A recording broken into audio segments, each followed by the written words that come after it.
And sharing our experiences, our perspective is essential for growing our collective knowledge. And I'm looking forward to what you have to share.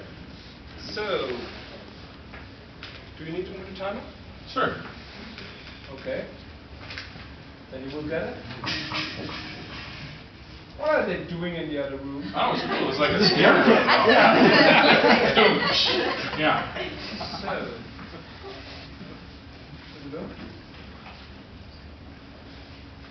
So the first thing I would bring is empathy. First thing I would put in there is trying to understand someone else's context. Maybe there's good things on the island.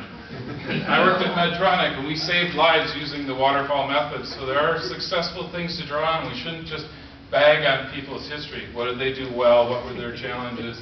And I would ask them, and then I would be faced with forced to be a good listener, which I think is something a lot of us need to practice, including myself, because when people say outrageous, offensive things to me, or they talk to me about myth of how they work, the first thing I want to do is start telling them they're wrong, and that's the opposite, because you have to listen to what they're saying to understand their context, so then you can start asking the right questions. For people that don't know me, this is my crazy idea of trying to get people to focus on why instead of how. It's a simple equation as how goes up and y goes down, value goes down as well. So I'm trying to get people to think about why they're doing what they're doing.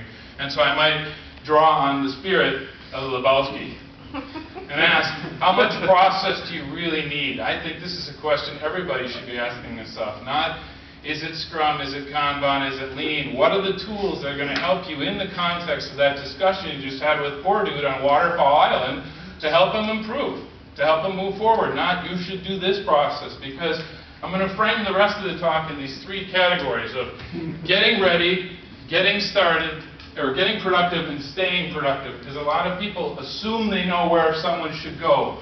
And I'm going to put some very concrete things in place. One of the first things I think people need to do is they need to get together and discover product. The term I've been thinking a lot about lately is product arrogance, which is the difference between what people need and what you think they need.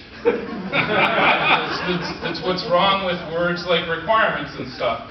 These guys are going through, they're using techniques like personas and maps, they're building a visual thing that starts a discussion.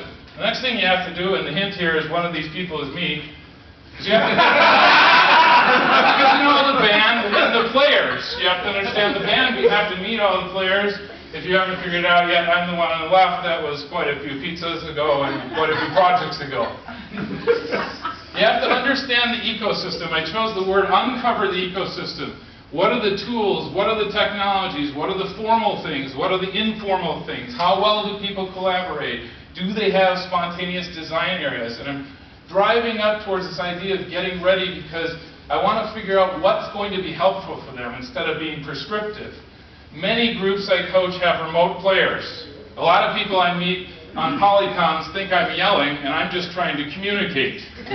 Because I think it's really hard to be one of those people. This is a technique I stole from Christopher Avery, a very simple thing to say, let's convert Polycoms into people. And the whole point of this thing would be build something like this. This is my idea of a suitcase. On the left are maybe the practices, the thing you put in the suitcase. The next column is how are those going to be helpful to people? If they're struggling to express that, the next column is give me an example, stolen from Brian Merrick. And the last column is what are the realities of us using this? What's going to stop us? I think it helps you start building something pragmatic. Moving from getting ready to getting productive, too many people are focused on delivering. We got this thing done. We got this thing done. That's good. That's the first step. The next step beyond that is adding something to your little Kanban wall that says, was it actually valuable? How did you measure that? And that's harder if you're building a pacemaker than if you're doing something else, something web play. Technical debt is very measurable. There's tons of tools out there. I heard someone say the other day, all the things that we don't automate, the machines get together at night and laugh at us for. Start using the tools we have. They're out there. I don't get why more people aren't using these things. The next step is once you start delivering things, then you should start asking yourself, okay, we can deliver. What is the next thing we do? What is the next best investment? Instead of pulling things off the list, maybe we need to learn. Maybe we need to learn about the people we're building it for.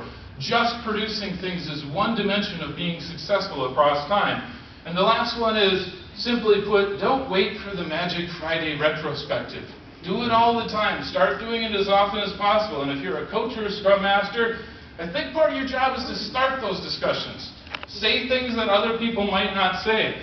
So our last one is moving from getting productive to staying productive. And I made one of these for you guys. I use these a lot in meetings when people are talking on and on. I call them meow, meow, meow sticks. So you give them out to everyone and someone starts talking a lot, you kind of go, meow, meow, meow, meow, meow, meow, meow. And if 6 people raise their stick, you're probably running on at the mouth. You don't really have much to say. Meow, meow, meow. Okay. The next one is that a lot of noise I hear in the Agile community is everybody has to be involved in everything. And I think spreading knowledge is good, but don't mistake crowds for collaboration. I see this a lot around product thinking, is they invite everyone in and people start writing stories when they don't have a story to tell. The next one would be, I would probably bring a book because I'm older. And this is one of the books I would bring written by a surgeon who's saying, are you ready to start operating? You could ask yourselves across time, are you ready to start iterating? Instead of doing it because it's Monday.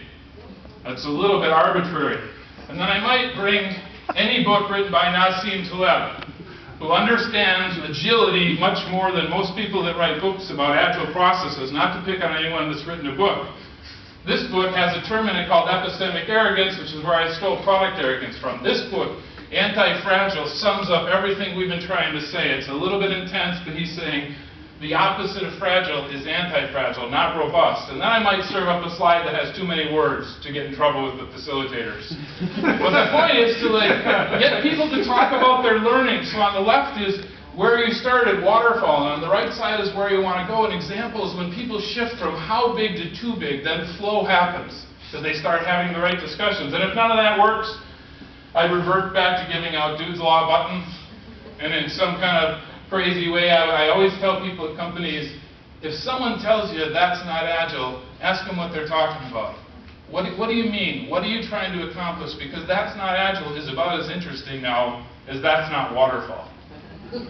And I'm going to leave you with the slide, the video series that I did, I coerced back from the Pragmatic Programmers, so they're free on my site if you want to go look at it. There's 3 videos out there all about trying to help people build a suitcase, if you will.